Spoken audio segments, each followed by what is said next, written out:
Wannan bawan Allah yana cewa dan Allah ya zan hana posting din mutane shiga profile dina.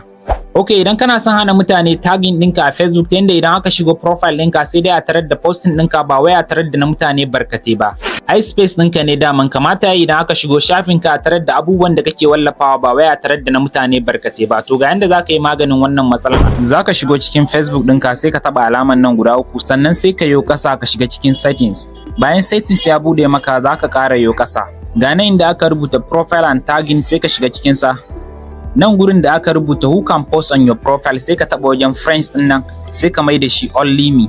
Sannan sai ka yo kasa ka zo ka kunna wannan botu din sannan kuma ka ƙara kunna wannan botu din na biyu. Hakan zai sa idan mutum yayi targeting ɗinka tagging din ba zai bayyana a profile ɗinka ba har sai Facebook ya nuna maka. Idan ka so sai ka approving wannan tagging din ya bayyana a shafinka. Domin shiga group din mu ka danna link din da ke bio dina. Idan ka ji daɗin wannan bidiyon ka yi sharing wa sauran al'umma domin su ma su amfana sai mun haɗu da ku a next video.